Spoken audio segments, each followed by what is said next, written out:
kembali lagi bersama saya di sini dengan saya Maya Andini dengan NIM L1B02118 Prodi Ilmu Komunikasi Universitas Mataram. Di video kali ini saya ada tugas video wawancara tentang resesi ekonomi di Indonesia. Ya, di sebelah saya ada Mbak siapa Mbak? Rima. Mbak Rima ya. Mbak Rima, sekarang ini kan kita lagi berada di fase resesi ekonomi atau krisis ekonomi ya di Indonesia ini. Nah, menurut Mbak, gimana sih caranya menghadapi resesi ekonomi di Indonesia ini? Menurut Mbak sih gimana? Menurut saya, kreativitas dan inovasi dari anak-anak muda sekarang ini sangat berperan gitu untuk membuat ekonomi kita lebih baik lagi ke depannya. Dan mungkin yang bisa dilakukan oleh anak muda zaman sekarang, yang pertama adalah melek dengan teknologi terbaru. Ini sangat penting ya, karena pengetahuan dan teknologi itu sendiri mungkin merupakan dua unsur yang berbeda, tetapi kalau digabung akan menjadi satu kesatuan yang berdampak bagi pertumbuhan ekonomi negara kita. Kemudian yang kedua adalah dengan menjaga sarana dan prasarana yang sudah diberikan oleh negara kita. Sudah disediakan. Iya. Kemudian yang ketiga dengan meningkatkan pendidikan dan keterampilan yang dimiliki. Misal kita punya keterampilan di suatu bidang, kita bisa mengasahnya lagi gitu biar punya potensi. Ya, terima kasih Mbak ya atas tanggapannya tentang resesi ekonomi di Indonesia ini. Terima kasih atas waktunya. Ya, itu dia tadi pendapat dari salah satu masyarakat di Indonesia. Selanjutnya saya akan wawancara saya yang kedua. Ya, selanjutnya saya akan mewawancari salah satu masyarakat lagi. Di samping saya sudah ada Mbak siapa? Rohadatul Aini. Aini ya. Gini Mbak, menurut Mbak, sekarang ini kan kita lagi berada di fase resesi ekonomi kan Mbak ya. Menurut Mbak sih apa sih faktor yang menyebabkan resesi ekonomi di Indonesia ini? Menurut saya resesi terjadi di Indonesia ini dipengaruhi oleh banyak faktor ya. Contohnya yang pertama itu ada inflasi. Inflasi itu kondisi naiknya harga secara terus-menerus, baik itu hanya barang maupun jasa. Selanjutnya ada kenaikan harga, ini berimbas pada melemahnya daya beli masyarakat yang nantinya diikuti juga dengan penurunan produksi barang dan jasa.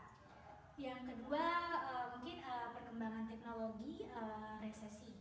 Nah, itu adalah kemerosotan ekonomi yang tidak hanya disebabkan dari aktivitas ekonomi itu sendiri.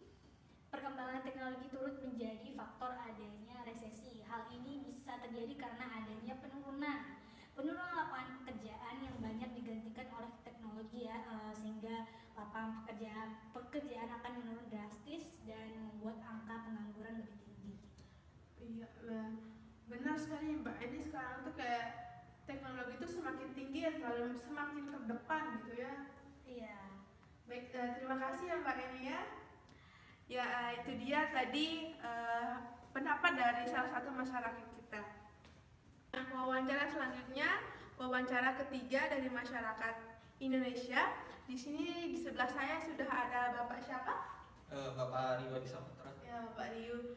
Bapak Rio, menurut Bapak gimana sih tanggapan Bapak tentang resesi yang ada di Indonesia ini sekarang ini gitu? Gimana menurut Bapak? Menurut saya, resesi adalah kemerosotan ekonomi yang tidak hanya disebabkan dari aktivitas ekonomi itu sendiri. Perkembangan teknologi juga turut menjadi faktor adanya resesi. Hal itu bisa terjadi karena adanya penurunan lapangan pekerjaan yang banyak digantikan oleh robot. Sehingga resesi berdampak pesat ya pada perdagangan yang melambat. Selanjutnya apa sih menurut Bapak lagi tentang resesi? Ya Mungkin itu menurut saya bagi resesi ya. Tapi saya berdoa semoga perekonomian di Indonesia ini kembali bangkit gitu. Setelah kita mendapati pandemi COVID-19 gitu. Habis ini kan ada perang Rusia Ukraina juga sangat berdampak gitu perekonomian kita juga. Amin ya Pak ya. Ya. Terima kasih atas waktunya Pak ya. Ya. Ya, begitu tanggapan dari Bapak Ryu.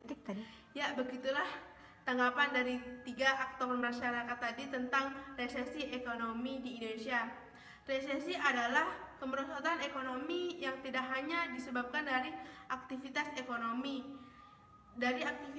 itu sendiri. Perkembangan teknologi sudah sangat turut menjadi faktor adanya resesi di Indonesia ini.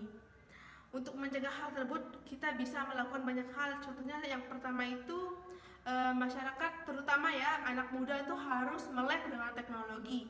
Yang kedua, masyarakat tuh harus sangat menjaga sarana dan prasarana yang ada di Indonesia. Yang ketiga, dengan cara meningkatkan pendidikan dan keterampilan yang sudah dimiliki. Nah, itulah tadi tanggapan tentang resesi ekonomi di Indonesia. Ya, ini adalah akhir dari video tugas saya. Semoga bermanfaat untuk semuanya. Sekian dari saya.